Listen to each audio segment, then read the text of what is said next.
Hey everyone, welcome back to Anima Vault. It's good to have you here.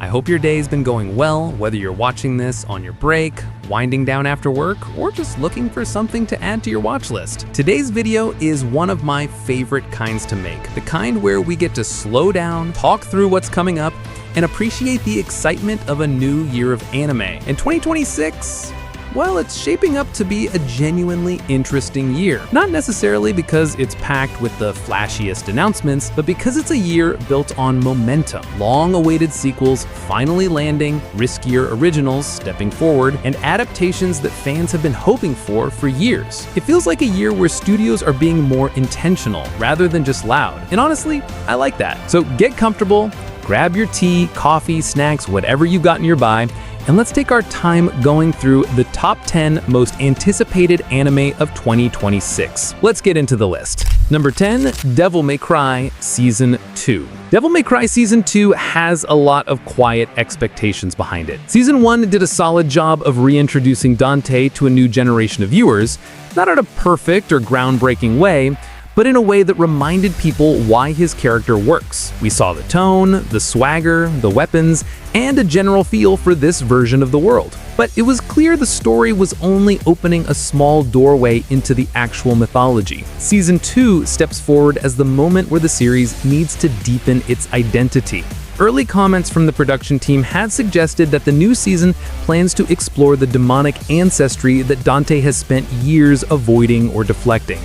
And for longtime fans of the franchise, that's a promising direction. Dante's strength and humor are great, but his emotional weight, the part of him tied to his mother, to Virgil, and to the consequences of being half demon, has always been the core of what makes him interesting. The action is expected to remain stylish and exaggerated, but with sharper choreography and more movement-based storytelling. Season 1 leaned heavily on visual attitude. Season 2 aims to push more technique and clarity into the animation. And where Season 1 mostly dealt with contained threats, Season 2 is setting up something larger. Ancient demon factions stirring, dormant forces waking up, and a growing tension around Dante's place in their plans. It's not aiming to reinvent the franchise, just to give it more depth, which is exactly what a second season should do. Devil May Cry Season 2 feels like it could be the point where the anime version of this universe finally defines its long-term direction. Number 9, Sentenced to be a Hero. This is one of the most unusual premises coming out in 2026, and it's nice to see a studio take a risk on something that isn't just writing on an existing franchise name. Sentenced to be a Hero flips the entire hero society trope on its head. Instead of being honored, admired, or chosen, heroes are selected from criminals, people who've been deemed disposable by the government and pushed towards missions with slim chances of survival. It's a world where the hero label has nothing to do with valor. It's punishment disguised as duty. At the center of the story is a protagonist who never wanted the title in the first place. He's thrown into missions with impossible odds and quickly realizes the system is more corrupt and calculated than he thought. The dynamic between survival, self-respect, and uncovering systemic wrongdoing gives the series a grounded tone. It doesn't aim to be edgy, it aims to be unfiltered about what happens when institutions use the idea of heroism for manipulation. What makes this series stand out is the balance between moral dilemmas and straightforward action. It doesn't sacrifice one for the other. The battles are shaping up to be tactical, gritty, and grounded in desperation rather than spectacle. The writing, based on early previews, appears to lean more towards realism and choice-driven character development rather than melodrama. Sentenced to be a Hero might become one of those shows that quietly builds a strong reputation through word of mouth, especially among viewers who enjoy darker social commentary without the theatrics. Number 8, The Daily Life of the Immortal King, Season 5. Wong Ling's journey returns with Season 5, and this time the story is expanding well beyond the usual comedic chaos and overpowered hijinks. Up until now, the show has thrived on a balance of absurdity and heart, Ling trying to keep his power in check, surrounded by friends who ground him in everyday school life. But Season 5 signals a shift into something more layered. The threats aren't just coming from rivalries or small-scale cosmic trouble, they're reaching across timelines and realms. The story is expected to explore fractures in the fabric of reality and the consequences of Ling's attempts to live a normal life despite his cosmic level strength. What's interesting about this season is that it doesn't abandon the humor. Instead, it uses humor to contrast the growing complexity of the world around Ling. The comedic timing highlights how bizarre it is that a being with unimaginable power still cares about school life, friendships, and day-to-day normality. Season 5 feels like the moment where the narrative finally acknowledges how big the universe of this series actually is. It's still lighthearted, still self-aware, but it also seems ready to explore the emotional weight behind having responsibilities that stretch beyond human comprehension. Expect heavier consequences, bigger stakes, but the same charm that brought fans to the series in the first place. Number 7. All You Need Is Kill. This adaptation has been anticipated for years. The original light novel is compact, sharp, and intense, perfect material for a tightly paced film, and very different from how Hollywood previously adapted it. The story follows Kira, a new soldier forced into the front lines of a war against the alien mimics. He dies, wakes up the previous morning, dies again, wakes up again, stuck in a loop that only he can perceive. Through each iteration, he gains experience, knowledge, and strength, slowly transforming from an overwhelmed recruit into a skilled veteran. It's a story about repetition, psychological pressure, and the incremental growth that comes from facing the same impossible situation over and over again. The film format suits this narrative perfectly.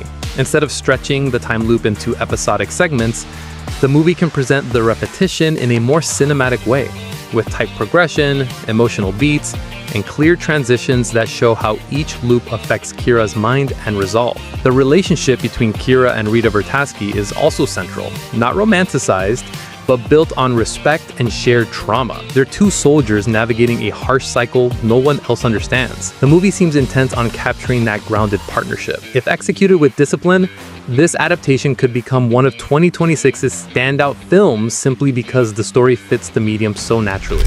Number 6. Wtoria Wand and Sword, Season 2. Season 1 introduced Will Surford as a young mage navigating the competitive, politically charged world of a prestigious magic academy. It set the tone, established relationships, and built the tension around Will's potential. Season 2, however, is where the world broadens significantly. The political factions hinted at previously now move into direct conflict, and Will finds himself positioned at the center of disputes he never planned to engage with. There's a growing sense that his talent isn't just rare, it's consequential. Season 2 explores topics like legacy, responsibility, and the cost of ambition. Characters who seemed simple in Season 1 are expected to reveal deeper motivations. Mentors become conflicted allies, rivals become unexpected collaborators, and enemies take on clear motivations rooted in strategy rather than pure antagonism. The magical battles are expected to be more tactical and narrative-driven. Instead of visual noise, the action scenes seem designed to illustrate themes: control, trust, and the balance between raw power and refined technique. Wtoria Wand and Sword Season 2 stands out because it aims to balance fantasy spectacle with patient world building. The emotional stakes increase without sacrificing clarity or pacing. If delivered well, this season could be the point where the series steps into a higher tier of fantasy storytelling. Number 5. Scissor 7 Season 6 Reforge Arc. Scissor 7 is known for its ability to mix humor, tragedy, and high-energy action without losing its identity. Season 6, especially the Reforge arc, seems prepared to take that mixture into a more introspective direction. 7's past, something that has lingered throughout the series, becomes the central focus. Instead of running from the unresolved issues and fragmented memories that define him, this arc pushes him into direct confrontation with them. That doesn't mean the show is abandoning its humor. Instead, the comedy acts as a counterweight to the emotional tension that's building. The animation team has reportedly refined the choreography to give the fights a cleaner, more fluid rhythm. The series has always been inventive with its action, but Season 6 looks to take that creativity and pair it with more emotional grounding. Each battle isn't just for spectacle, it's built to reflect 7's internal conflicts. The Reforge arc could end up being the most balanced season yet, keeping the show's personality intact while giving fans a deeper understanding of who 7 is and what he truly wants. Number 4. Trigun Stargaze Season 2. Season 1 of Stampede reintroduced Vash with a new visual identity and a more structured narrative approach. It condensed, reorganized, and reinterpreted several arcs while keeping the emotional heart intact. Stargaze picks up after the massive shift in the finale, with Vash disappearing, people rebuilding, and No Man's Land entering a new period of instability. Season 2 is expected to slow down at the start, giving time for characters to process what happened. Instead of jumping straight into large-scale conflict, Stargaze seems prepared to explore the emotional consequences first: guilt, distance, fear, and the growing divide between humans and plants. Thematically, this aligns with the direction of the manga's later arcs.